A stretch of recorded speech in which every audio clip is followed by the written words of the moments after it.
Estimadas amigas, estimados amigos, bienvenidas, bienvenidos a este primer foro de investigación incluyente organizado por el Centro de Estudios Constitucionales del Tribunal Constitucional.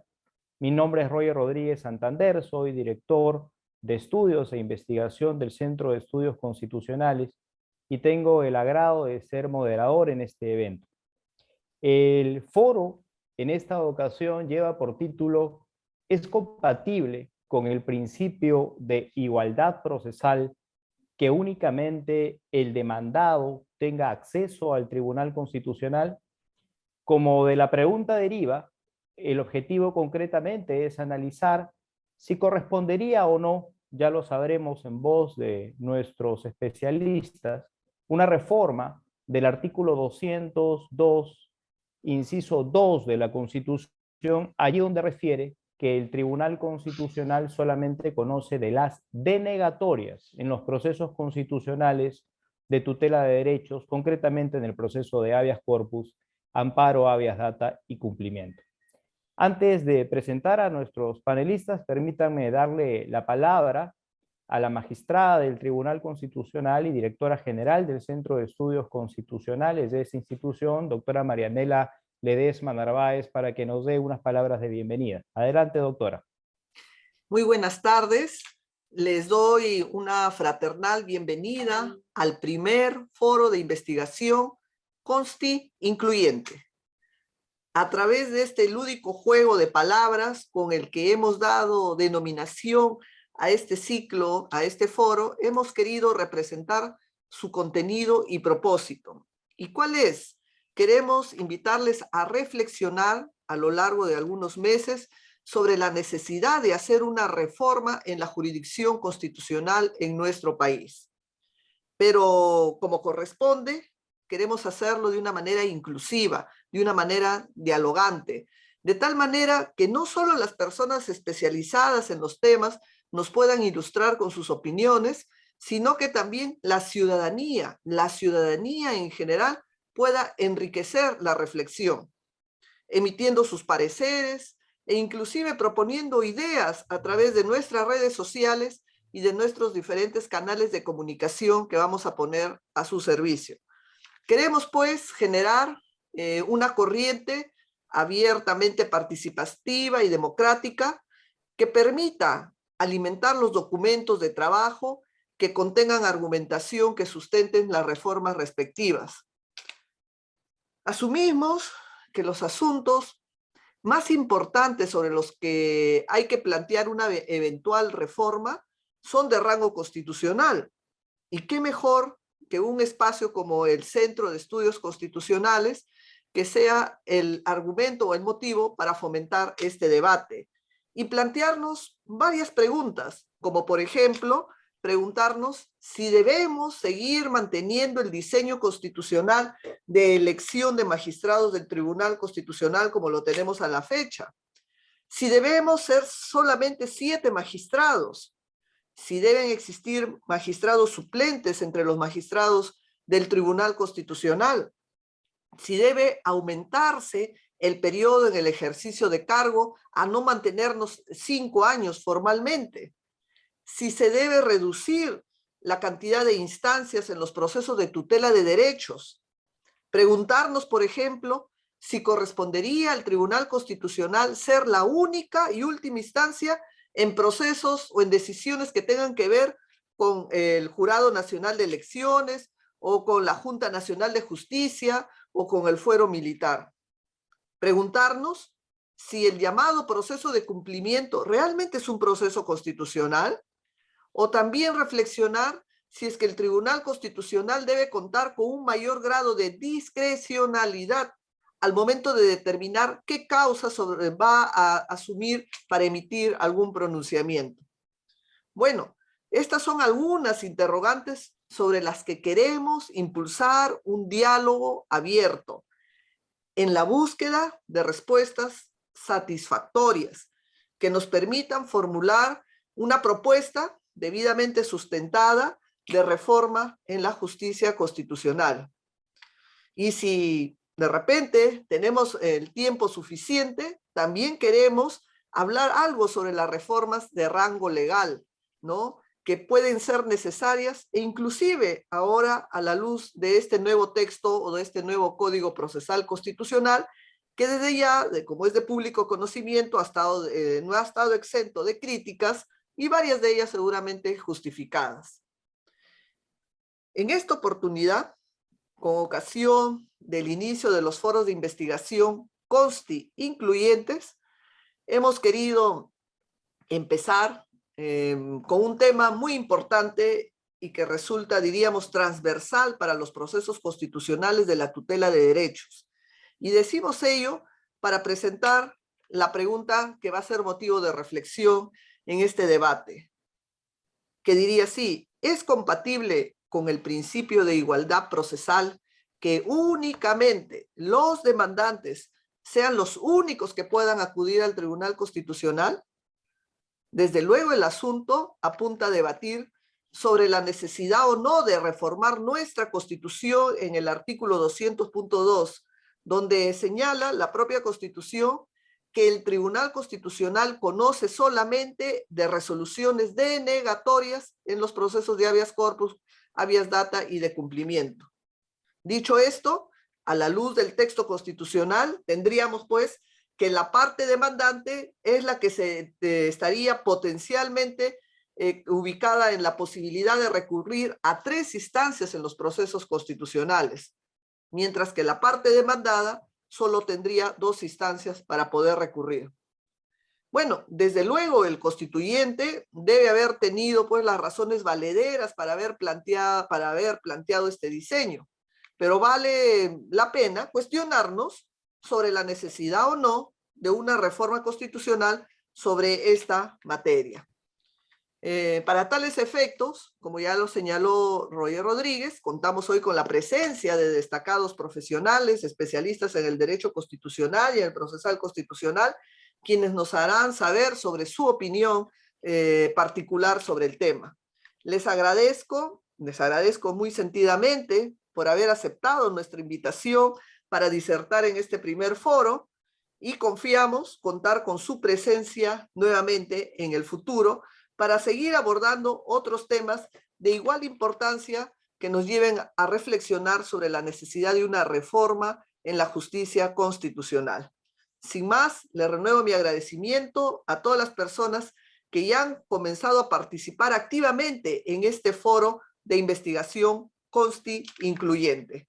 La voz de todos y de todas debe contar y es muy importante para el Centro de Estudios Constitucionales tener una voz inclusiva de todos los ciudadanos para hablar de las reformas propias de la Constitución. Muchas gracias. Muchas gracias a usted, doctora Marianela Ledesma, por sus palabras de bienvenida. Han pasado efectivamente casi 30 años desde la entrada en vigencia de la Constitución de 1993. Y desde entonces, quizás salvo por la experiencia de la Seriajus, 10 años después, en el año 2003, no hemos tenido una experiencia institucionalizada y suficientemente seria para ventilar y reflexionar ideas a propósito de una eventual reforma de la Constitución en materia de justicia constitucional. Consideramos que el Centro de Estudios Constitucionales es un espacio institucionalmente idóneo para manejarnos en torno a estas interrogantes y queremos que sea además un espacio, como bien lo ha señalado la magistrada del Tribunal Constitucional, Marianela Ledesma, suficientemente participativo.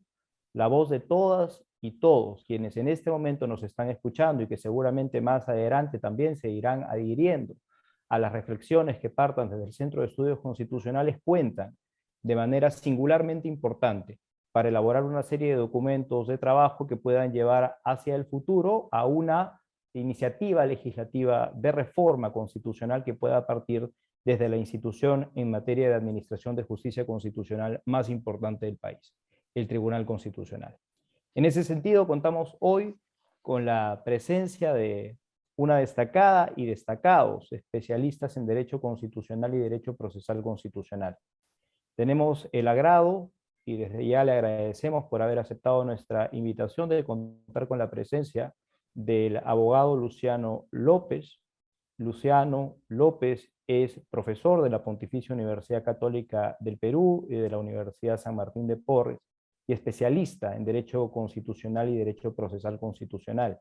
Contamos también con la presencia de Silvia Sánchez, asesora del Tribunal Constitucional en licencia y asesora del despacho presidencial y experta también en esta materia. Lo propio acontece con nuestro invitado Omar Cairo, especialista en Derecho Constitucional, en Derecho Procesal Constitucional y profesor de las Universidades Pontificia Universidad Católica del Perú y de la Universidad San Martín de Porres. Y tenemos también el agrado de contar con Gonzalo Monge, profesor de la Pontificia Universidad Católica del Perú, en este momento en una estadía de investigación en la Universidad de Harvard, y especialista también, por supuesto, en materia constitucional y de derecho procesal constitucional. Sin más preámbulo, entonces, le damos la palabra, en primer lugar, a nuestro primer panelista, el doctor Luciano López. Profesor López, por favor, adelante. Muchas gracias, doctor Rodríguez Santander. Ante todo, agradecer la invitación del Centro de Estudios Constitucionales, en la persona de su directora, la magistrada María Ledesma. Un saludo también a mis colegas panelistas. Creo que definitivamente el tema es muy interesante. Es compatible con el principio de igualdad procesal que únicamente los demandantes puedan acudir al Tribunal Constitucional. Como lo ha sugerido en realidad la doctora Ledesma al momento de intervenir, definitivamente esta pregunta está relacionada a esta disposición de la Constitución, que es el artículo 202 en concreto, que señala que el Tribunal Constitucional tiene pues competencia para conocer en última instancia, lo cual significa entonces ahí una nota a pie, creo. Estamos hablando entonces de que no es un recurso extraordinario en estricto el que nos lleva a llegar a la sede del tribunal. Es entonces un recurso ordinario, pero solo para el demandante. Entonces, la pregunta que cae ahí de Madura es, ¿y cuál podría ser la justificación constitucional para que la ley fundamental pueda haber dispuesto que el Tribunal Constitucional solamente pueda conocer en última y efectiva instancia las resoluciones denegatorias de estos procesos de tutela de derechos, ¿no? Que es el habeas corpus, el amparo, la data, el cumplimiento? Bueno, si son resoluciones denegatorias, evidentemente estamos hablando de aquellas que no acogieron pues la demanda, ¿no? O fueron declaradas improcedentes o fueron declaradas infutadas. Entonces, ¿por qué el demandado entonces tendría limitado su derecho a impugnar? ¿Qué es lo que podría haber llevado al constituyente a una decisión de esa naturaleza? ¿Qué es lo que justifica que el demandado haya sido diferenciado por la propia Constitución y por consiguiente se prefiera que sea solo el demandante el que acuda al máximo intérprete de la Constitución? Recuérdese, por ejemplo, y es importante hacer mención a ello, que el Tribunal Constitucional, en uso de su autonomía procesal, en su jurisprudencia ha autorizado, por ejemplo, específicos casos en los que el demandado sí pueda impugnar vía el recurso de agravio constitucional, ¿no? Lo ha hecho en casos de habeas corpus contra resoluciones judiciales, siempre que estas estén referidas a casos vinculados a tráfico ilícito de drogas, a terrorismo y lavado de activos. Recuérdese que incluso ese RAC ha dicho el tribunal que puede plantearse sin plazo, cosa también bastante llamativa, al menos en mi opinión. Pero pareciera entonces que el constituyente parte de una premisa general. ¿Es que acaso el demandante que recurre al proceso de tutela de derechos, amparo, habeas data, cumplimiento o habeas corpus, se encuentra en una situación de desigualdad con relación a ese demandado? A ver, pensemos un momento cuál es el modelo que también nosotros tenemos en nuestro medio, ¿no? Nosotros tenemos un modelo en el cual se dice que hay una suerte de vulneración vertical, ¿no?, del Estado hacia el particular, pero nosotros también tenemos un modelo, así como lo tienen los argentinos, ¿no?, de una vulneración horizontal entre particulares. Entonces, significa que el demandado en este caso el Estado, y también los particulares demandados podrían estar quizá en una situación más ventajosa que el propio demandante. He empleado el término desigualdad y creo que habría que rotularlo de esta manera. Quizá desigualdad real. ¿Por qué uso el término desigualdad real? Hay una opinión consultiva, que es la opinión consultiva 1699 de la Corte Interamericana de Derechos Humanos, una opinión consultiva que ya tiene larga data, pero que es bien interesante para los que nos están escuchando. Revisen el fundamento 119 y voy a tratar de leerlo lo más pronto que se pueda dentro del espacio corto que tengo. A ver. Para alcanzar sus objetivos, dice la Corte, el proceso debe reconocer y resolver los factores de desigualdad real de quienes son llevados ante la justicia. Es así como se atiende el principio de igualdad ante la ley y los tribunales y a la correlativa prohibición de discriminación. Ojo con lo que acá dice la Corte. La presencia de condiciones de desigualdad real obliga a adoptar medidas de compensación que contribuyan a reducir o eliminar los obstáculos y deficiencias que impidan o reduzcan la defensa eficaz de los propios intereses. Si no existieran esos medios de compensación ampliamente reconocidos en diversas vertientes del procedimiento, difícilmente se podría decir que quienes se encuentran en condiciones de desventaja disfrutan de un verdadero acceso a la justicia y se benefician de un debido proceso legal en condiciones de igualdad con quienes no afrontan esas desventajas. Cierro la cita. Interesante lo que dice la Corte Interamericana. Entonces, a ver, ¿quiere decir entonces que esa desigualdad real a la que se refiere la Corte Interamericana de Derechos Humanos podría entonces predicarse que a lo mejor en el imaginario del constituyente del 93 pensó entonces que siempre los demandantes están en situación de desigualdad real respecto de los demandados? ¿Podríamos quizá atrevernos a decir que ha pensado en una suerte de acción afirmativa? ¿Piensa que los demandantes son siempre sujetos vulnerables? ¿Pero acaso eso no es un análisis casuístico? Me da la impresión que, al menos como estamos decantando, entiendo, doctor Rodríguez, tengo 10 minutos, ¿no? Estoy tratando de correr su tema un tanto complejo, pero me da la impresión realmente que parte de un supuesto de que el demandante siempre está en situación de desventaja. A ver, el proceso de tutela de derechos, al menos como está pensado en el Perú, ¿no? Y entiendo que es el desarrollo, yo la verdad siempre recurro al mismo tema, la impresión que la manera como se ha diseñado no se ha pensado en estricto, aunque pareciera que sí, de que se cumple esta regla que está en la Convención Americana de Derechos Humanos, que es el famoso artículo 25, ¿no? Que lo que necesitas es un recurso sencillo, rápido, eficaz. O sea, estás partiendo de que se trata de unos procesos de urgencia. Ok, la urgencia es factual. Lo urgente van a ser una serie de hechos que rodean a el derecho por el cual se pide tutela, y eso es lo que requiere que se active lo más pronto que se pueda. Eso nos enfrenta a otro tipo de complejidades. Pero que el demandante esté en una situación de urgencia, me parece que no necesariamente significa que pueda estar en una situación de desigualdad real, me da la impresión. No necesariamente, y en todo caso, vuelvo a repetir, creo que eso siempre te va a enfrentar a un análisis casuístico. Entonces, ¿cómo así, otra vez, siempre partiendo de esta pregunta, ¿no? ¿Qué es lo que le ha llevado al constituyente a pensar que entonces el demandante, como es el más vulnerable, entonces él es el único que tiene acceso al máximo intérprete de la Constitución? Creo que en realidad, desde mi punto de vista, yo no veo que eso pueda ser justificable.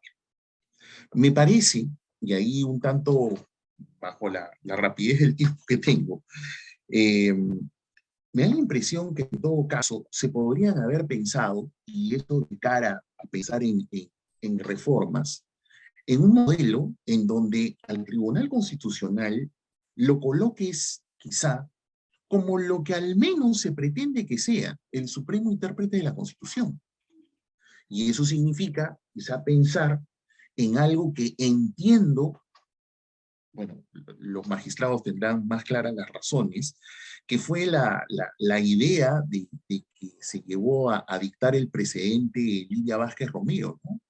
Una suerte, aunque entiendo que no se ha admitido del todo, pero es una especie de certiorari, quizá reservarle esa función al tribunal, que el tribunal entonces pueda discrecionalmente conocer las causas y que esa atención urgente y rápida, que se supone debe ser el proceso de tutela de derechos, se enfrente en las dos instancias.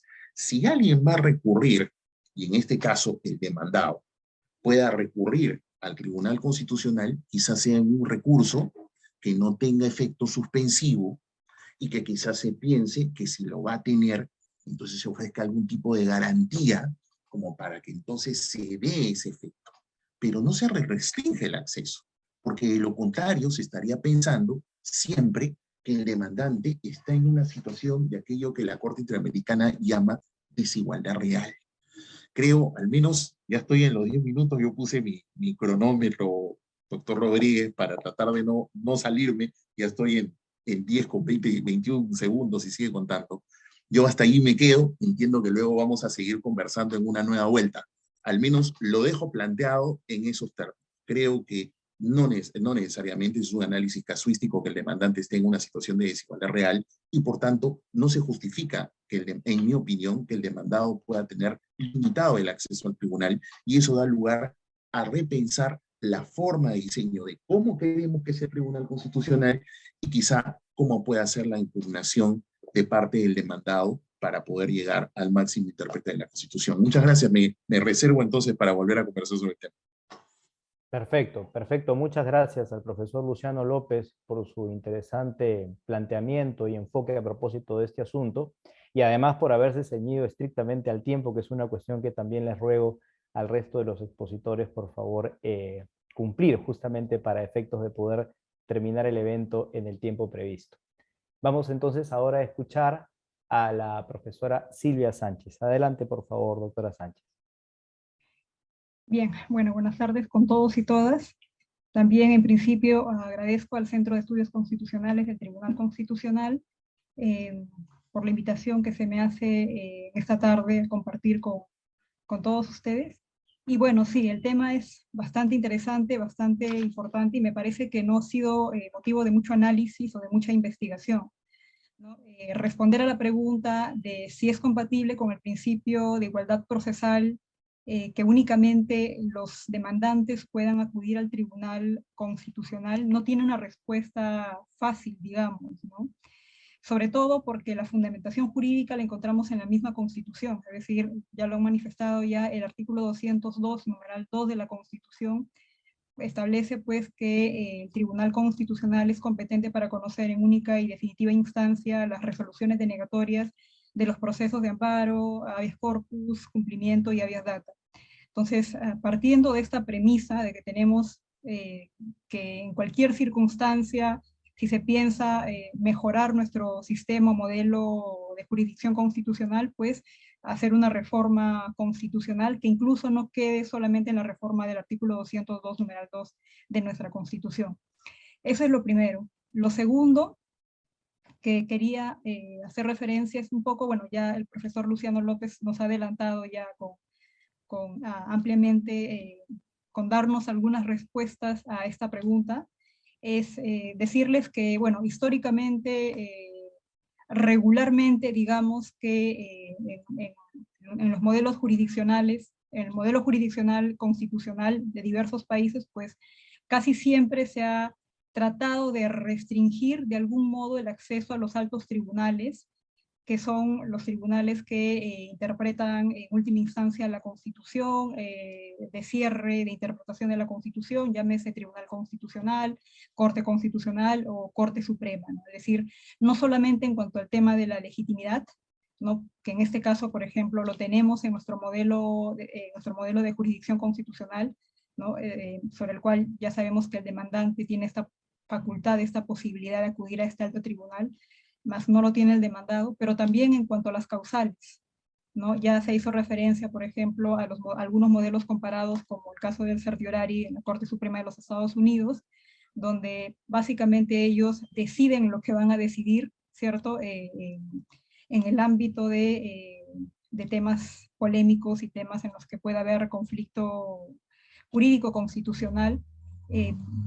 Tenemos también los modelos comparados de Alemania, de España. Nosotros mismos, ya se ha hecho referencia, por ejemplo, al presidente Vázquez Romero, donde de alguna forma se han establecido, también lo tenemos en la normativa, algunas causales para filtrar los casos que llegan a este alto tribunal, como es el Tribunal Constitucional.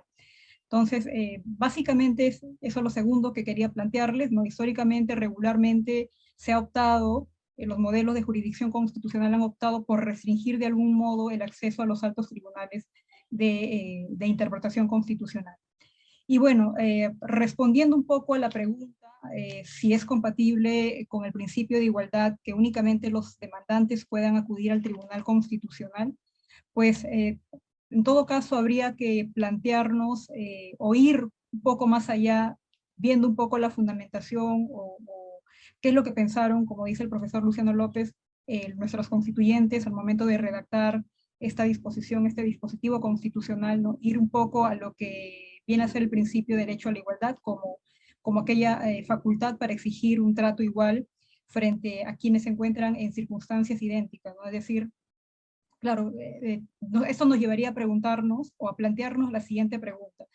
Si el demandante y el demandado se encuentran en idéntica situación frente a un proceso constitucional, frente a un proceso de tutela de derechos, ¿no? Y en principio diríamos que sí. En principio diría que sí se encuentran en idéntica situación porque, bueno, frente al proceso, pues, tienen los mismos derechos, tienen las mismas facultades, ¿no? Llámese en cuanto a debido proceso, tutela procesal efectiva.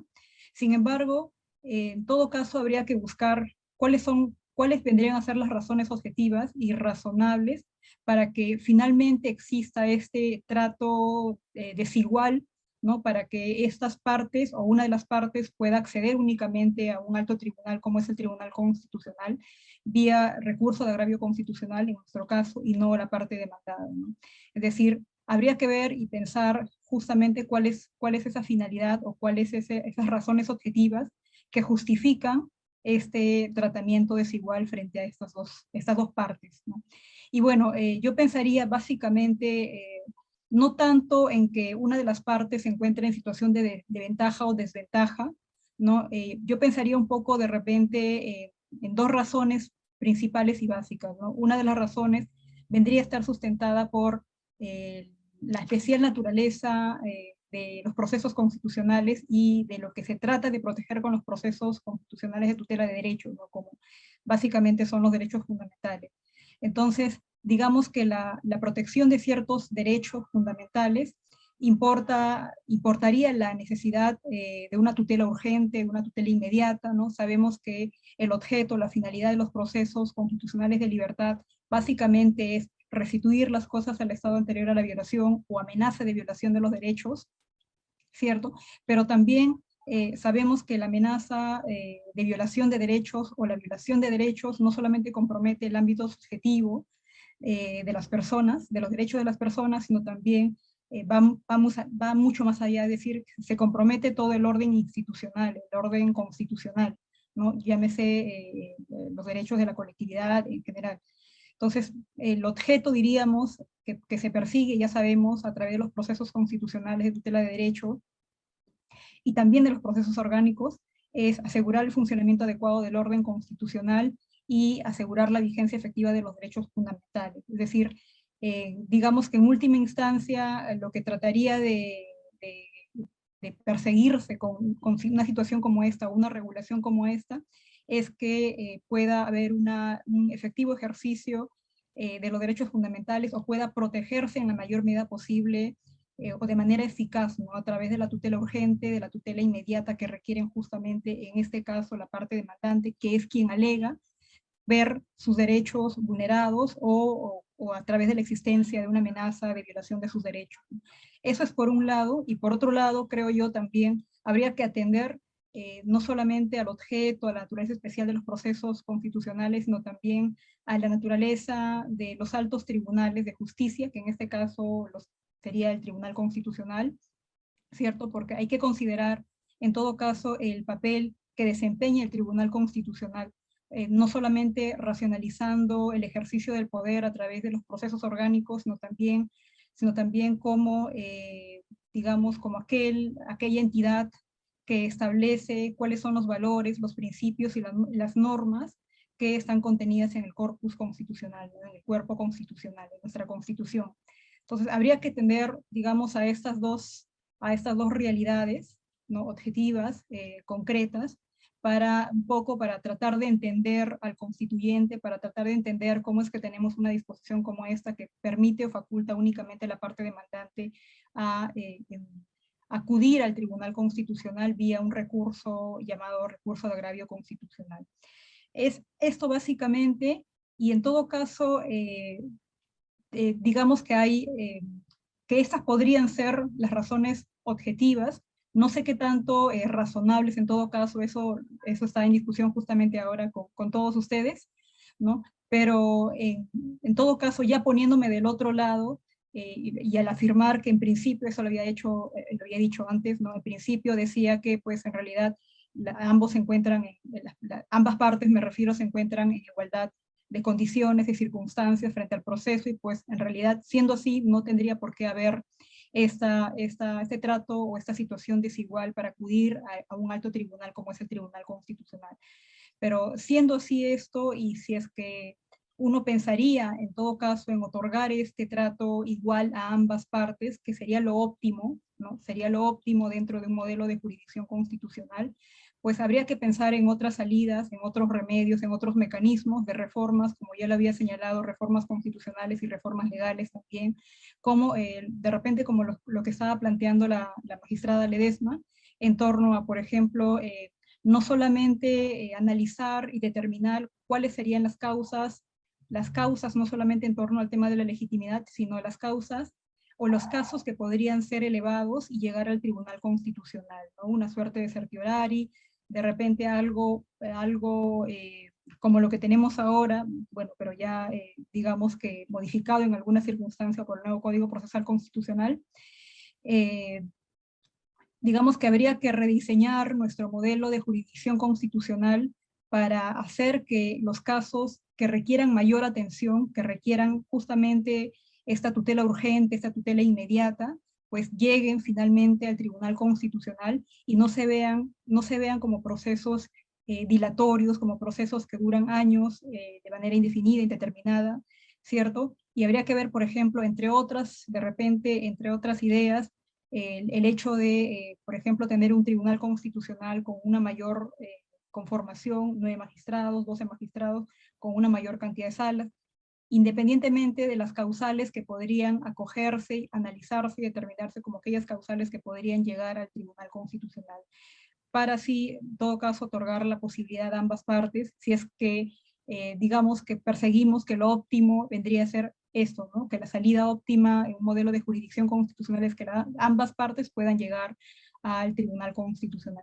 Si no, tendríamos casos como el caso Tres Islas, ¿no? Si no recordamos, creo que no me estoy pasando del tiempo, el caso Tres Islas, si es que recordamos, es un caso que inicia, ¿no? un proceso, un grupo de transportistas interpone una demanda de amparo contra una comunidad, y en ese amparo se termina decidiendo pues que destruyan el cerco perimétrico y la garita de control que había construido esta comunidad nativa, pero luego termina el proceso de amparo y la comunidad nativa tiene que interponer, porque lógicamente en ese proceso no tuvo esa facultad, tuvo que interponer una demanda, bueno, fue un habeas corpus contra amparo, pero luego se reconvirtió en amparo contra amparo, y el caso de la comunidad nativa llega al Tribunal Constitucional, y el Tribunal Constitucional determina, pues, en este caso fundada la demanda, y señalando que en el primer proceso no hubo una valoración adecuada acerca de lo que fue la propiedad comunal, la posesión ancestral de las comunidades indígenas, nativas, etcétera, ¿no? Casos como estos, por ejemplo, suelen ocurrir, y pues habría que pensar en un rediseño mucho más amplio o mucho más óptimo para dar una mejor acogida y cabida a lo que vendría a ser la tutela de los derechos, pero también incluyendo a las partes que conforman justamente los procesos constitucionales. Bueno, eso sería todo por mi parte y agradezco mucho la invitación que se me hace. Muchas gracias, profesora Sánchez, por su intervención y sus muy interesantes reflexiones. Nos ha hecho ver, sin perjuicio de alguna pregunta que podríamos formularle más adelante, que efectivamente esto es una pieza dentro probablemente de un rompecabezas más amplio, ¿no? Un rediseño que efectivamente iremos tratando progresivamente, justamente a lo largo de estos foros. Escuchamos ahora la participación del profesor Omar Cairo. Adelante, por favor, profesor Cairo. Su micro, por favor. Muchas gracias, doctora María Daniela Ledesma, por la invitación a este evento tan importante. Gracias, Roger, gracias, Luciano, Silvia y Gonzalo, por permitirme compartir con ustedes este momento tan grato. Y comienzo. En primer lugar, creo que no todo tratamiento diferenciado en un proceso constituye una afectación a la igualdad procesal. Es un punto de partida. Por ejemplo, en el proceso de anulación del laudo, que se llama recurso de anulación, pero es un proceso que está regulado en el decreto legislativo 1071, para el demandante, según el artículo 64, inciso 5, el proceso tiene una instancia. Interpone la demanda de anulación del laudo, y si la resolución, si la sentencia declara infundada la demanda, ahí terminó. Fue el demandante contra un laudo, a proceso de anulación, infundada la demanda y se acabó y cosa juzgada. Pero si la sentencia declara fundada la demanda, o sea, anula, el demandado puede ir en casación. O sea, el demandado tiene dos instancias.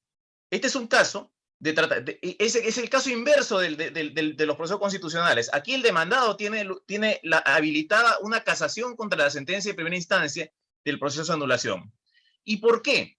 Porque esa habilitación al demandado es funcional a la lógica del arbitraje y de la injerencia jurisdiccional en el arbitraje, porque el arbitraje tiene como eje el hecho de que las partes deciden resolver su controversia en un mecanismo alternativo, en el cual no tenga injerencia el órgano jurisdiccional público.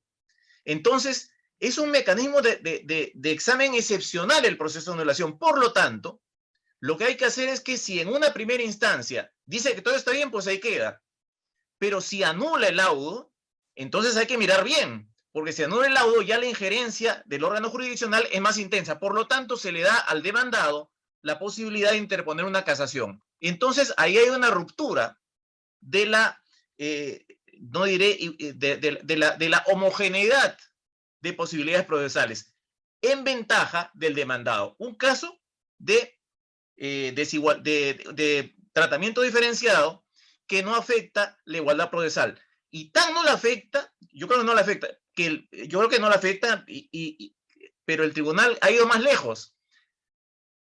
No solo ha dicho que no la afecta, sino ha dicho que el recurso de anulación es una vía igualmente satisfactoria que el amparo contra laudos. Ahí sí yo no comparto para nada la posición, porque si el amparo le permite 3 instancias al demandante y el recurso de anulación le permite solo una y al demandado 2, no puede ser una vía igualmente satisfactoria. Pero bueno, es otro tema. A lo que voy es que es un proceso en el cual hay un tratamiento diferenciado que no rompe igualdad procesal. Ese es un punto que creo que hay que tener en cuenta. ¿Por qué se justifica el tratamiento diferenciado? Por la finalidad del proceso de anulación del laudo. No porque uno sea más fuerte, más débil, sino porque el arbitraje debe soportar una injerencia mínima del órgano jurisdiccional público, porque si no pierde su razón de ser. ¿De acuerdo? Entonces, cuando hay que examinar jurisdiccionalmente, si en la primera instancia se dice que todo está bien, pues ahí quedó. Pero si se anula, ahí sí hay que mirar de nuevo, porque si no, el proceso de anulación aparece como un mecanismo ordinario de revisión y eso casi desincentiva a utilizar este mecanismo alternativo que es el arbitraje. Entonces, ese es el primer punto.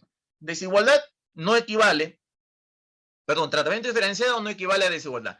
Segundo punto, se ha mencionado que hay que averiguar la voluntad del constituyente. ¿Qué quiso el constituyente? Entonces yo quisiera precisar que no es esta norma, el artículo 202, inciso 2, establece este trato diferenciado en el amparo para el demandante, pero no es el que lo crea. En realidad el que lo crea es el constituyente del 78, porque en el artículo 298, inciso 2, se establecía que era competencia del Tribunal de Garantías Constitucionales conocer en casación las resoluciones denegatorias. Claro, era casación un mecanismo más restringido, pero solo al demandante. Además, por otra razón, porque el CCE del año 92, interpretar su voluntad es complicado, porque fue una asamblea convocada para justificar una dictadura, donde las discusiones eran otras y los temas de materia procesal constitucional eran, creo que, ajenos a las finalidades de discusión de estas 80 personas que fueron elegidas en medio de una dictadura. Entonces, lo que ocurre, creo, es que donde hay que ver cuál es la intención es en la constituyente del 78, 79. Y creo que se establece que es el demandante el que puede acceder al TGC, al TC después, pero al TGC en esa época, porque en primer lugar, porque no se tenía claro, porque esto de la tutela de urgencia es algo que manejamos recién, en el Perú por lo menos, desde los años 90, 92, por ahí, 94. Pero en 1978 el desarrollo de la ciencia procesal en el Perú no alcanzaba a establecer, a ubicar al amparo en el ámbito de la tutela de urgencia. Entonces creo que lo que se dijo fue lo siguiente, lo que se pensó. ¿Cuál es la finalidad del amparo? Proteger al afectado amenazado en un derecho constitucional. Va a ocurrir esta protección en el ámbito judicial. Y el TGC es el máximo órgano de justicia constitucional. ¿Cómo no va a conocer el TGC? ¿Y con motivo de qué va a conocer? Cuando el órgano judicial o los órganos judiciales no hayan protegido al demandante. Entonces, le abrimos la puerta al demandante, porque la finalidad de estos procesos es protegerlo. En esa época era habeas corpus y amparo. Entonces, como la finalidad es protegerlo, pues a él vamos a permitirle, no al demandado, porque estos procesos no están hechos para el demandado, no están hechos para el presunto agresor, están hechos para el que podría ser afectado en sus derechos fundamentales. La cuestión es que cuando ya se tiene claro que hay tutela de urgencia, deja de tener importancia, creo, la participación del Tribunal Constitucional en estos procesos en atención a la finalidad de urgencia, que es como dijo Luciano, la urgencia se resuelve en primer grado y a mayor extensión en segundo grado, que ya sería tarde inclusive, porque la segunda instancia dura 4 meses, pero un proceso rápido resuelve el amparo y la necesidad de urgencia. Si el juez constitucional dice fundada la demanda, protege urgentemente. Si dice que no, si dice infundada la demanda, es muy probable que ya no haya protección, porque esperarle la segunda instancia va a implicar que si es que se llegue tarde. Lo que pasa es que esto no lo vemos porque regularmente los procesos de amparo se introducen demandas de un accionista que perdió y dice que tiene derecho a la propiedad o a libertad de asociación porque lo que quiere es cambiar una decisión societaria, y 1000 casos que no son de amparo. Entonces eso sí llega pues al tribunal en 5 años de litigio y todavía hay interés, todavía hay necesidad de resolver conflicto porque no era tutela urgente. Entonces, siendo tutela urgente, creo que ya no hay que establecer, en mi opinión, si el demandado debe ser el único que pueda acceder al tribunal vía RAC. Creo que el tribunal ya no debe conocer en vía RAC los procesos de tutela de urgencia. Los podría conocer excepcionalmente para uniformar la jurisprudencia, para cambiar algunas interpretaciones que desvían las reglas, los criterios de protección indebidamente, pero no tiene sentido que el protagonista del amparo sea el tribunal cuando al tribunal se llega en 2 años. Se llega en 2 años y se sale en 5. Entonces, ¿dónde está la tutela de urgencia? Entonces, por eso, creo que la labor del tribunal en los procesos, en términos generales, de tutela de urgencia, los 4 que tenemos, debe ser la de participar como certiorari. Si yo perdí, sea demandante o demandado, ¿cuál es mi expectativa? Darle vuelta al resultado. Entonces, pero no me debe bastar con fundamentar por qué está equivocado el juez. o porque es nulo lo que dijo la sala superior, sino tengo que decirle, señores del tribunal, están transgrediendo toda una construcción que ha venido funcionando en materia jurídica para proteger los derechos, con esa sentencia que me da la contra. Por eso les pido que la anulen o que la revoquen, para reencauzar, para proteger esa interpretación. O de repente, ir más lejos, no para proteger, sino para decirle, señor juez y señores del tribunal, yo he perdido en 2 instancias, pero este criterio es nocivo para el ordenamiento. Está en sus manos cambiarlo, y de paso que lo cambian, me revocan la sentencia que se basa en ese criterio nocivo. Entonces, es un recurso, ya no es recurso en realidad, es un medio de revisión, mecanismo de revisión al servicio del ordenamiento. Y donde sí es protagonista el Tribunal Constitucional, y ahí sí con urgencia, ahí sí es protagonista de tutela de urgencia. Creo que, como mencionó la doctora, en el amparo judicial, en los términos que lo vivimos ahora, no es de urgencia. No entiendo qué urgencia puede tener alguien que ha litigado 2 instancias y casación para anular la sentencia con la cual perdió el caso. Este es un examen que se va a hacer de una resolución con autoridad de cosa juzgada. Entonces, si hay urgencia realmente, esto tendría que tener grado único. Y ese tendría que ser el TC. El amparo judicial tendría que ser de grado único para efectos de que cuando una persona afirma que se ha afectado su derecho al debido proceso en una sentencia de la Suprema, entonces plantea el amparo contra el Poder Judicial para que el TC determine en única instancia si hubo o no esa afectación, y rápidamente se protege el derecho o se garantiza la seguridad jurídica de quien ganó y ve en cuestión su resultado. Otra hipótesis y para eso sí hay urgencia, porque si alguien perdió con afectación de debido proceso, es urgente que se desmonte esa afectación. Y si alguien ganó y le ponen en cuestión su resultado, también es urgente que se defina si se va a anular o no esa sentencia, porque si no la cosa juzgada se resiente y deja de tener utilidad. Otro caso en el cual el tribunal debe ser protagonista en materia de amparo como tutela de urgencia. Y lo hemos visto en este caso del proceso electoral de 2021, con esta teoría de fraude en mesa, donde 5 tipos fueron a la OEA a pedirle al secretario general que viniera, todo un show que, si el Perú hubiera tenido un amparo uninstancial electoral, se hubiera resuelto en 5 días. Habría que establecer que el amparo contra resoluciones del Jurado Nacional de Elecciones en proceso electoral sea visto por el Tribunal Constitucional en grado único y en un proceso que dure 5 días. Demanda, contestación y resolución. Entonces, ahí sí el tribunal actúa como órgano de grado único y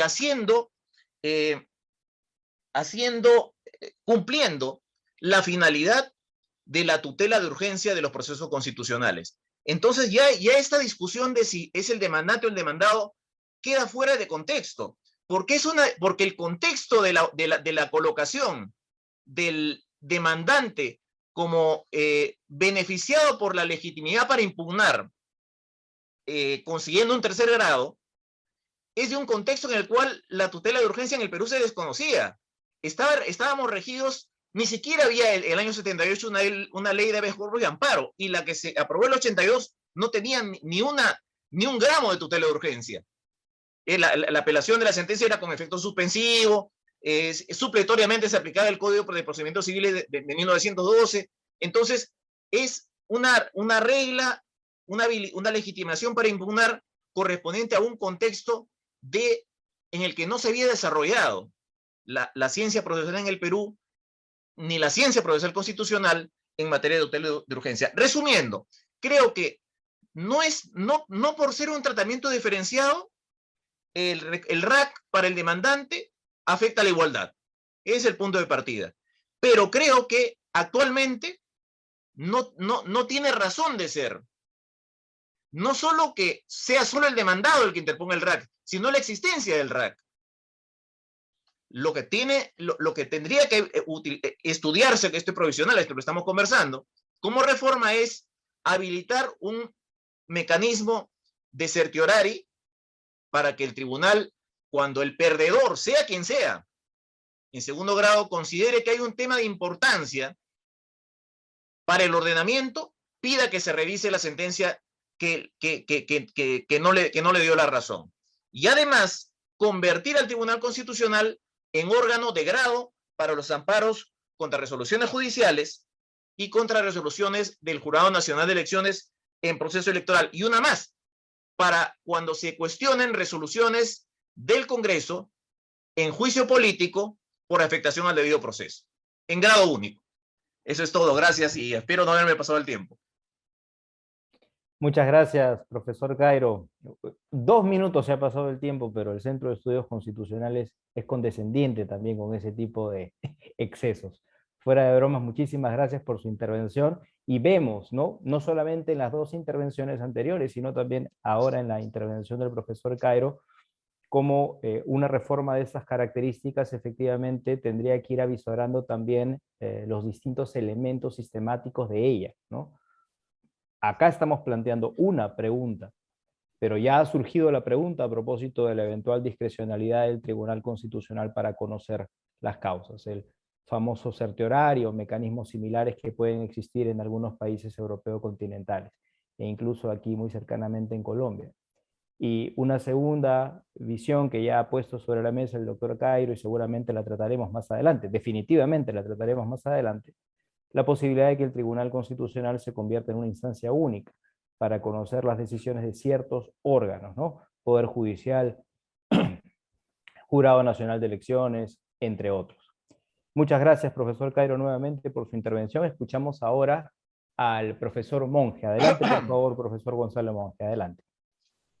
Muchas gracias, doctor Rodríguez, muchas gracias, doctora Ledesma, por la invitación y por la oportunidad de compartir este panel con distinguidos y distinguidas colegas. Solamente una aclaración, todavía no soy profesor, espero terminando la maestría volver ahí sí, por requerimiento de la ley universitaria, a la docencia eventualmente. Antes he sido adjunto, pero he sido adjunto justamente de Derecho Procesal Constitucional y siempre hemos abordado este tema del recurso de agravio constitucional. Y creo que voy a dividir esta presentación, esta breve intervención, en lo que tenemos ahora versus a lo que podríamos aspirar, ¿no?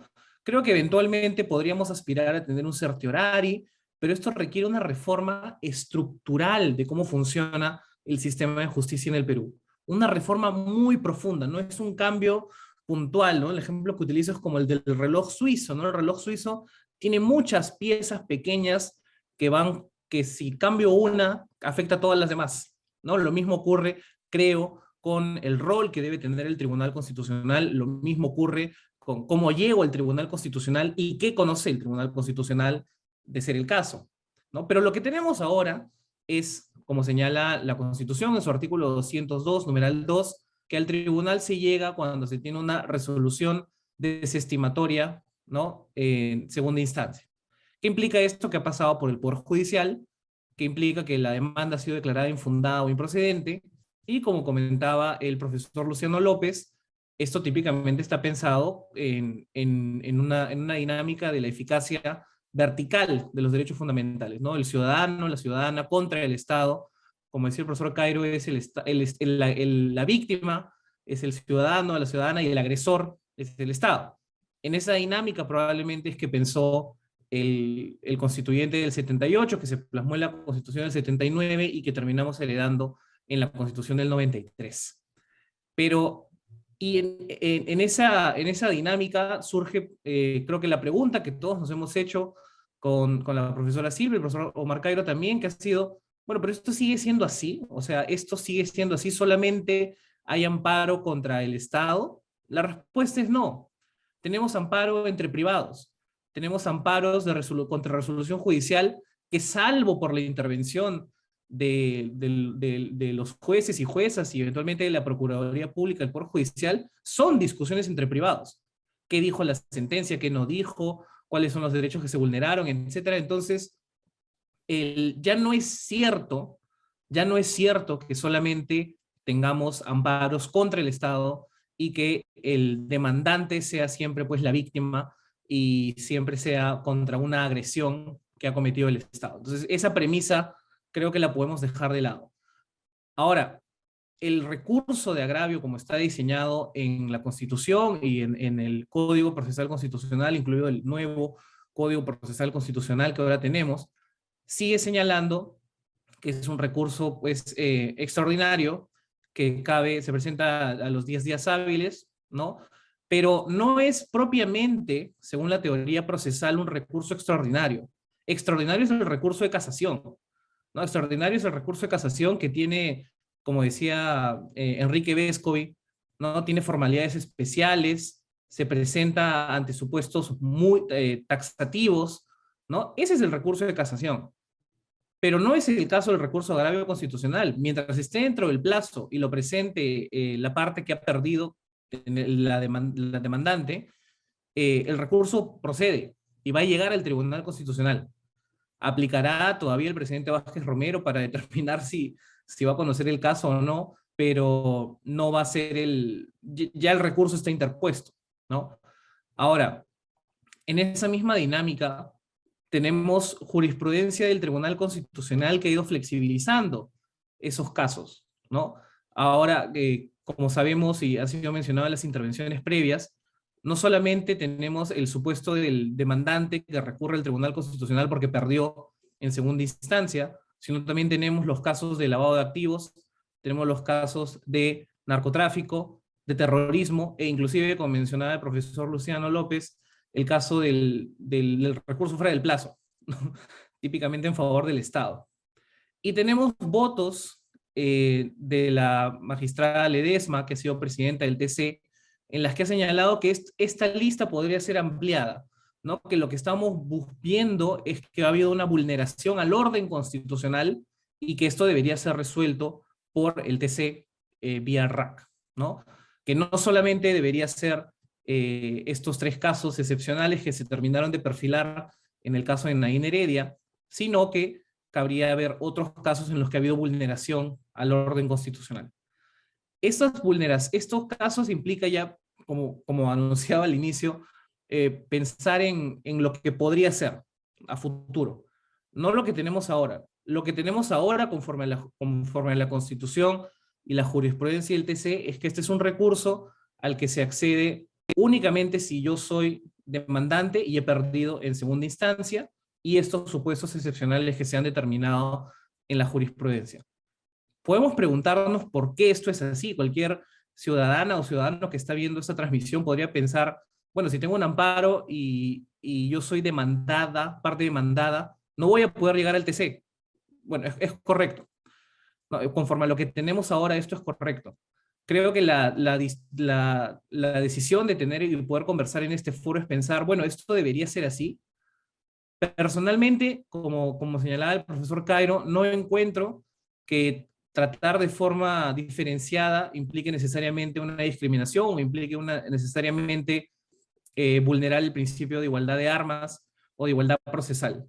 Pero sí creo que podemos pensar en una reforma a futuro, como la que está teniendo ahora, por ejemplo, nuestro vecino país de Chile, en su convención constituyente, que están discutiendo muchísimos cambios interesantes en la jurisdicción constitucional y en la jurisdicción en general. En Estados Unidos, por ejemplo, ahora que han hecho mención a este país, el certiorari, ¿no? La Corte Suprema tiene que decidir qué caso toma y qué caso no toma. Lo hace más o menos entre 6 y 8 semanas. No hay mucha incertidumbre entre cuándo decide si toma un caso o no. ¿Cómo sería en Perú? Con un tribunal constitucional con 7 magistrados, magistradas, elegidos por 5 años, con la contingencia que tenemos del Congreso, que no le gusta un fallo, investiga a los magistrados, los amenaza. En Estados Unidos no tienen ese problema, porque es un cargo de por vida. Es un cargo perpetuo. Entonces, si vamos a pensar en cambios o reformas a cómo se llega al Tribunal Constitucional, la pregunta que nos trae a este foro ha sido el recurso de agravio. Creo que si vamos a pensar en cómo se llega al tribunal, tenemos que ver también cómo se compone el tribunal, quiénes van a llegar al tribunal, qué plazos van a tener, qué garantías les vamos a dar para que ejerzan su cargo y su función jurisdiccional con independencia, sin temor a represalias del Congreso o del Poder Ejecutivo o de ninguna índole, ¿no? En Estados Unidos discuten, por ejemplo, que tienen demasiada protección, ¿no? Estos 9 justices que nadie elige, que no responden a nadie, pero precisamente esa es la garantía de que su sistema funciona a nivel judicial. Nadie presiona a la Corte Suprema y pueden decidir los casos tranquilamente. Si en Perú, por ejemplo, implementáramos el certiorari, se demorarían 6 semanas. Esto implicaría pues también asegurarnos que el Poder Judicial funcione muchísimo mejor de lo que funciona ahora. Comparto con mis colegas litigantes la preocupación, al menos prepandemia, que yo llegué a ir al Poder Judicial. Uno veía pues cerros de expedientes, uno veía que los juzgados estaban desbordados, que no tenían recursos.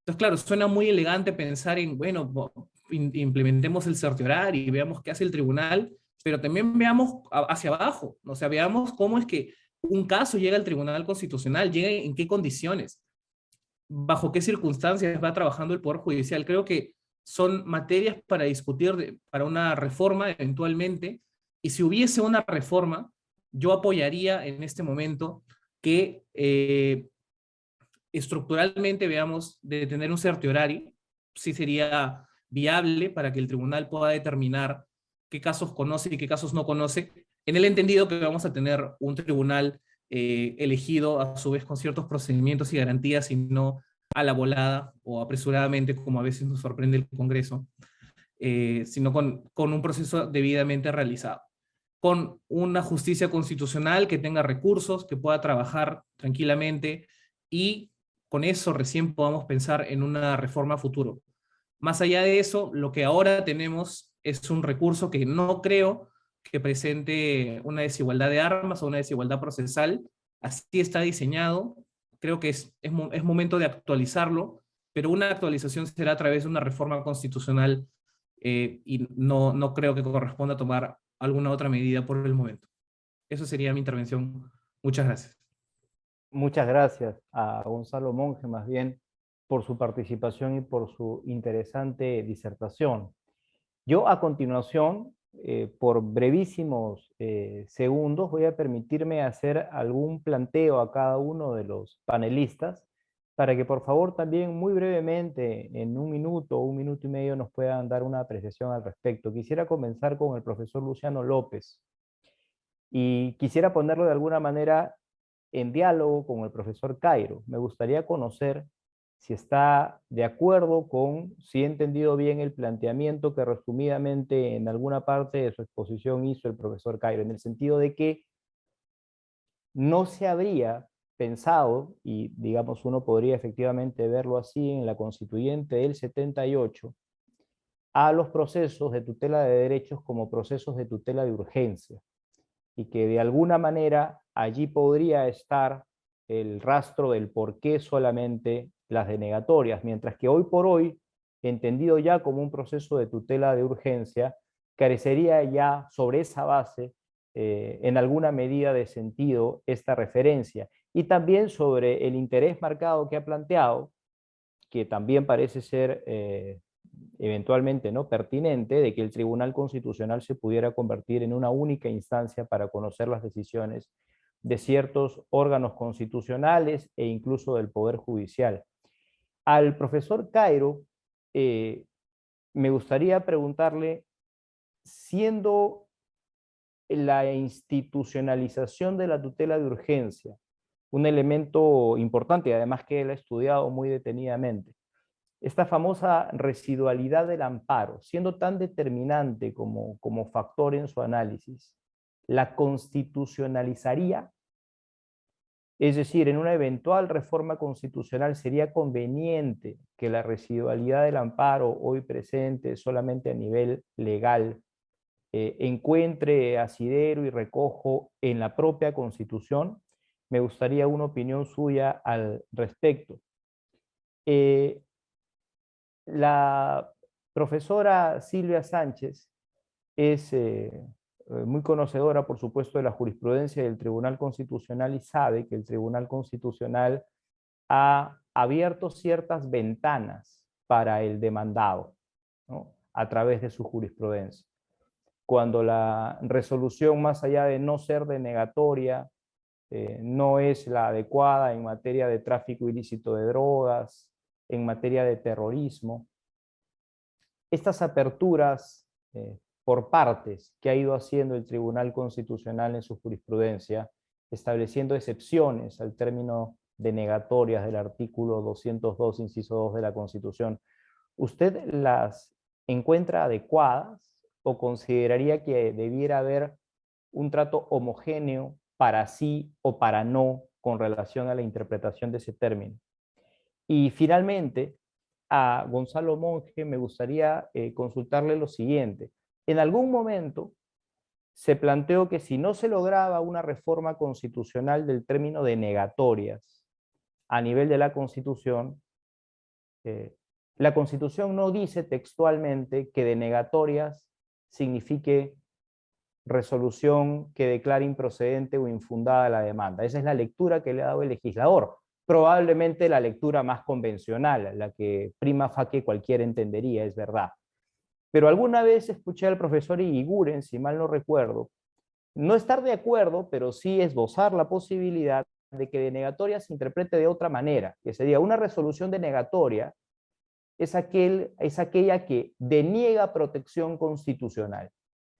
Y una resolución que deniega protección constitucional puede ser tanto estimatoria como desestimatoria, en la medida en que pueda no estar adecuada a las exigencias que la Constitución plantea en materia de derechos fundamentales. Y que consecuentemente el legislador, sin ninguna reforma constitucional de por medio, tendría cabida para interpretar a través de la ley otro sentido de lo denegatorio, es decir, que tanto el demandante como el demandado pueda acceder al Tribunal Constitucional en la medida en que el Tribunal Constitucional entienda que esa resolución ha denegado tutela constitucional, sea para el demandante, sea para el demandado. ¿Usted estaría de acuerdo con una eventual interpretación en ese sentido, lo cual, dicho sea de paso, nos ahorraría una reforma constitucional en la materia, o la encontraría en alguna medida forzada? Sobre esa base quisiera, por favor, en el orden en el que se han planteado las preguntas, escuchar breves intervenciones finales de cada uno de nuestros panelistas. En este orden, el profesor Flores, el profesor Cairo, Silvia Sánchez, Gonzalo Monge. Adelante, por favor. Gracias, profesor Rodríguez. A ver, yo creo que el tema, con relación a lo que han opinado mis distinguidos colegas en general, no solamente Omar, yo noto que hay un común denominador. Y el común denominador es que este tema creo que es el hilo de la madeja que nos conduce a repensar el modelo de justicia constitucional. Y eso implica lo que es el trámite de los procesos de tutela de derechos e indudablemente el rol que debería tener el Tribunal Constitucional. Entonces aquí entro en materia con relación a la pregunta. Es que yo veo varias coincidencias, pese a que pareciera que tenemos perspectivas distintas con Omar. ¿Con relación a qué? Yo pienso igual que el Tribunal Constitucional, en todo caso, si no fui claro, lo trato de aclarar aquí. Yo sí creo que el Tribunal Constitucional definitivamente debe asumir ese rol de supremo intérprete, y eso supone entonces que tenemos que rediseñar la forma de acceso a él. Entonces, una posibilidad puede ser pensar en un mecanismo de certiorari, pero eso significa, como mencionaron también varios de los distinguidos copanelistas, eso significa que el Poder Judicial funciona muy bien. Y eso significa, además, que realmente la tutela de derechos sea urgente. Y ahí entro de llano en la pregunta que me hizo. Yo sí creo en realidad que la Constitución de 1979 puso al amparo del habeas corpus como una tutela de urgencia. Si uno lee el artículo 295, es más, ahorita justo lo he abierto, lo tengo aquí leyéndolo, y el artículo 295 de la Constitución del 79, por ejemplo, decía que la acción de amparo tenía el mismo trámite que la acción de habeas corpus en lo que es aplicable. Y si uno revisa la ley 23.506, que fue la primera ley de amparo de habeas corpus, generaba pues de que, por ejemplo, determinaba la improcedencia de la acción cuando había cesado la violación o la amenaza de violación, ¿no? Lo cual supone entonces que se supone que el trámite debía ser urgente. Lo que pasa es que había un contrasentido, ¿no? Y el contrasentido es pensar en un proceso que, por ejemplo, como decía la Constitución del 79, hiciera que el Tribunal de Garantías Constitucionales conociera en casación después de haber agotado el proceso judicial. Ahí había una serie de contrasentidos. El tema de la tutela de urgencia como tal y mucho más perfilada, sobre todo a partir del diseño de la residualidad, en realidad tiene que ver con un diseño del legislador, y concretamente del legislador del Código Procesal del año 2004, que es el que se perfila hacia ese diseño. Pero en concreto, y para terminar, lo que creo definitivamente, repito, creo que este es el hilo de la madeja para poder replantear el modelo en sí. Para pensar en realidad en unos procesos de tutela de derechos, pero que realmente funcionen como lo señala la Convención Americana, como un recurso sencillo, rápido y eficaz. Y eso supone también romper una serie de paradigmas, ¿no? Por ejemplo, yo no sé si es tan adecuado en una idea de que puedas tener una justicia constitucional lo suficientemente difuminada, que entonces en determinadas cortes estés pensando que estos casos solamente lo vean los jueces constitucionales. Eso no es generar un embudo, eso no significa hacer que los casos se retrasen más, porque definitivamente la urgencia como tal, coincido plenamente con Omar, eso tiene que ser abordado en la instancia judicial. Y definitivamente, si vamos a pensar en impugnaciones extraordinarias, porque eso es lo que realmente son los amparos y los habeas corpus contra resoluciones judiciales, o lo que son los cuestionamientos o toda decisión que tenga el carácter de función jurisdiccional. Eso es el Jurado Nacional de Elecciones, eso es la justicia militar, eso es incluso el propio espacio arbitral que la Constitución le reconoce jurisdicción. Pues todas esas impugnaciones extraordinarias no tiene sentido que tengan una doble vuelta, pues. No tiene sentido que sean doble instancia. La lógica te lleva a que sea un instancial y probablemente, muy probablemente, que sea de conocimiento en tribunal. Pero nuevamente, vamos a tener que repensar el modelo. Creo que esa es la gran conclusión que al menos yo saco de la opinión de todos mis distinguidos colegas. Muchas gracias. Muchas gracias, doctor Luciano Flores, por su reflexión. Había dicho primero el doctor Cairo, pero Silvia Sánchez está un poquitito ajustada de tiempo, entonces por favor, con la venia del profesor Cairo, vamos a darle la palabra a Silvia para que pueda tener su última intervención antes. Adelante, por favor, Lo doctora siento y Sánchez. pido disculpas por eso, sí, ya me había comprometido también en otra reunión, digamos, otra charla. Muy brevemente, se me preguntó si estaba de acuerdo con esa apertura que había realizado el Tribunal Constitucional con los denominados RAC atípicos, ¿no? Estos RACs, recursos de agravio constitucional, en los que se ha habilitado en algunos casos, pues que sea la parte demandada, por ejemplo, que pueda acudir hasta el Tribunal Constitucional, caso tráfico de drogas, lavado de activos, terrorismo, etc. Entonces se me ha preguntado si estoy de acuerdo con eso, si me parece adecuado, o si debería haber un trato más homogéneo, digamos, que es justamente lo que estábamos conversando, lo que estamos analizando en esta charla. Yo creo que, claro, el Tribunal Constitucional, tomando en cuenta justamente esta disposición clara del artículo 202, numeral 2 de la Constitución, ¿no? De que hay, se le faculta esta posibilidad a la parte demandante nada más para que pueda acudir al Tribunal Constitucional, como que he encontrado algunas situaciones, ¿no?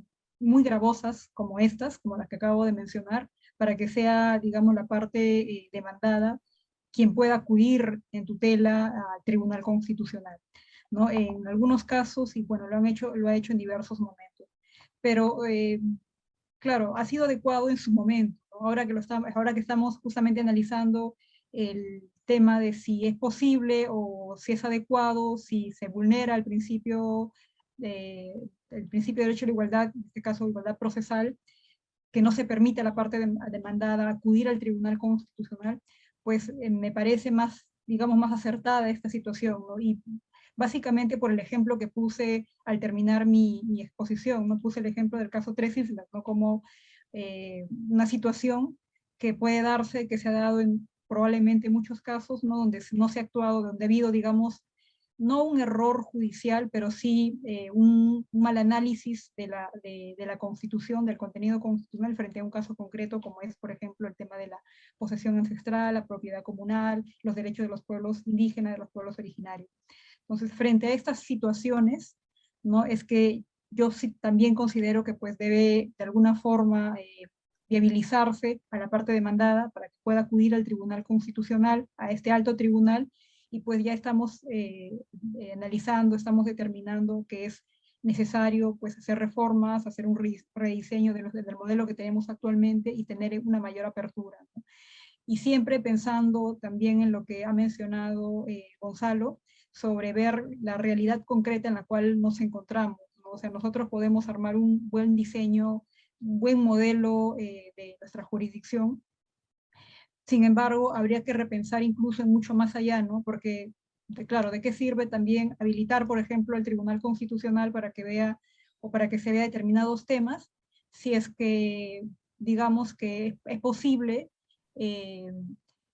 que se pueda pensar de repente en mejorar también las personas que puedan integrar justamente este alto tribunal, ¿no? Para que puedan tener decisiones muy acertadas, para que puedan tener decisiones conforme a la Constitución, conforme al bien común, conforme a los derechos en general de los ciudadanos y ciudadanas. Bueno, solamente es eso y agradezco mucho la invitación y ya me voy despidiendo. Muchas gracias, Roger, muchas gracias, doctora Ledesma, y a todos ustedes por estar presentes. Al contrario, profesora Sánchez, sabiendo que tiene que retirarse ya, con la venia nuestra, por supuesto, procede, y más bien nuestro agradecimiento muy sincero por su presencia y su colaboración. Un abrazo fraterno. Escuchamos ahora entonces la intervención del profesor Cairo.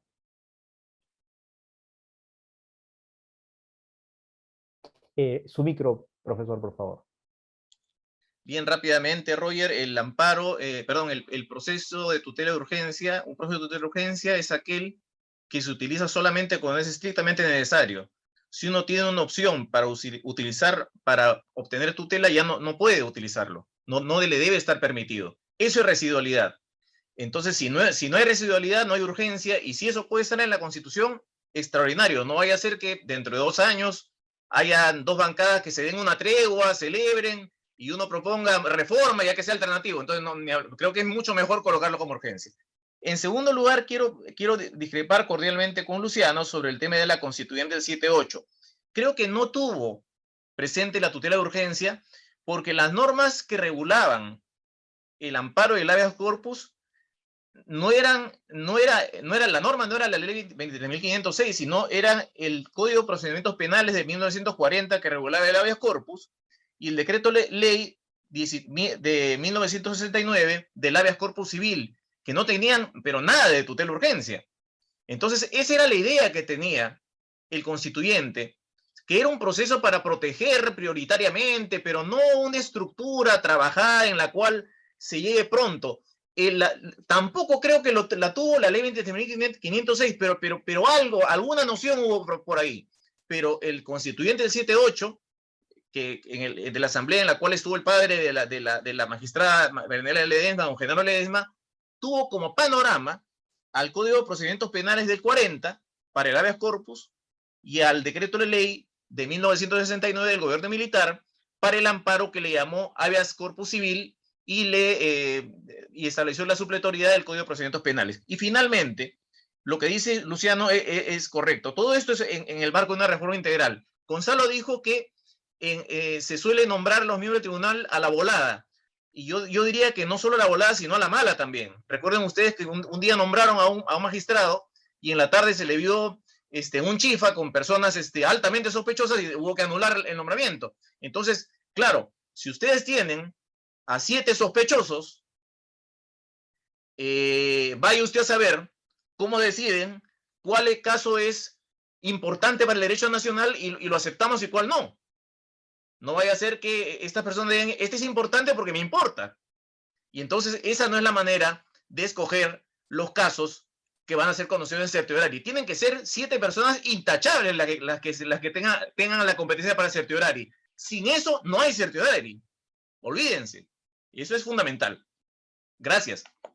Gracias a usted, profesor Cairo. Y finalmente la intervención de Gonzalo Monge. Adelante, Gonzalo Monge, por favor.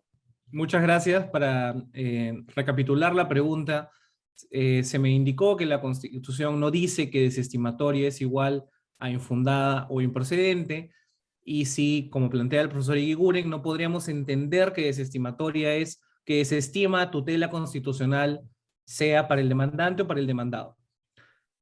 Y si esto nos ahorraría una reforma constitucional.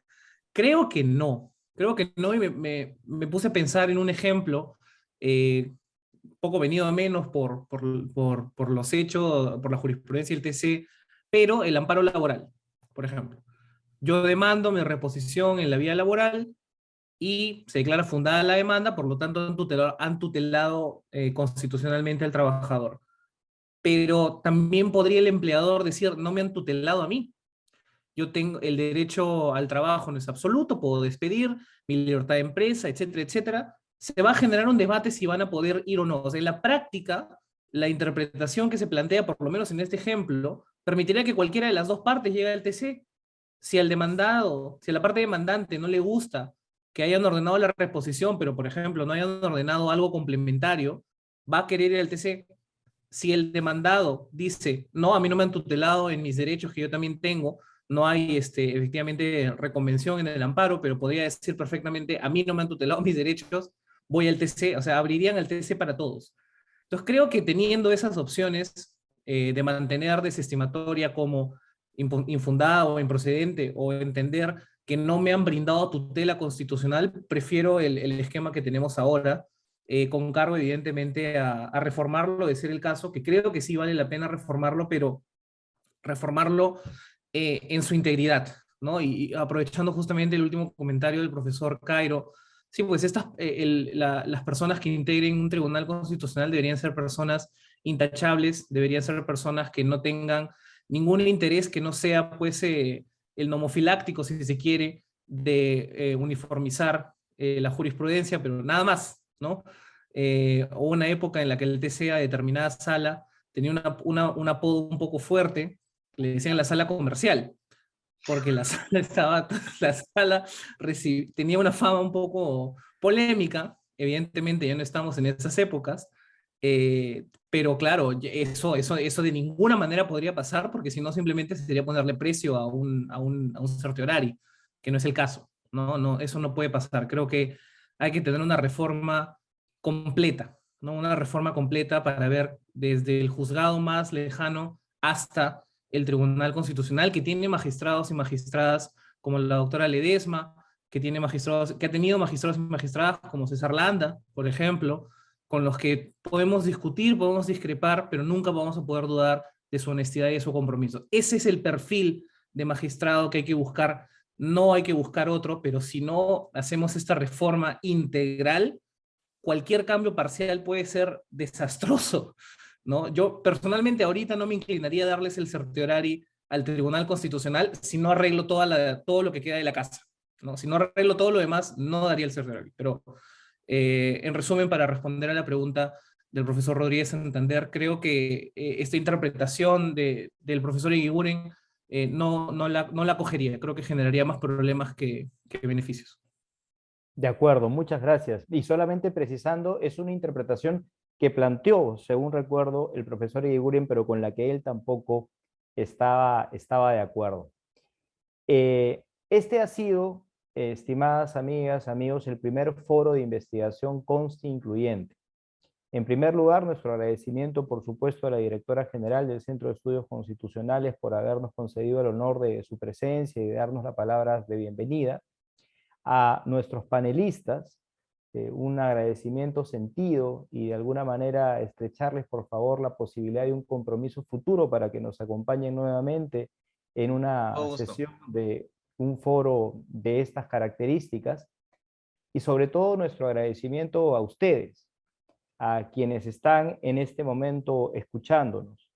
La intención de un foro de estas características es justamente incluirlas, sus comentarios, su participación a través de nuestras redes sociales, proponiendo ideas, reflexiones vinculadas sobre esta materia, va a ser un factor determinante y muy enriquecedor para los documentos de trabajo que el Centro de Estudios Constitucionales elabore, orientado justamente a una eventual propuesta de reforma constitucional en materia de la jurisdicción constitucional en el Perú. Así que su voz cuenta, como mencionó hace un momento la magistrada Ledesma, y confiamos en seguir contando con ella a lo largo de estas jornadas. Por ahora vamos a dar por concluida esta sesión y confiamos en reencontrarnos con ustedes nuevamente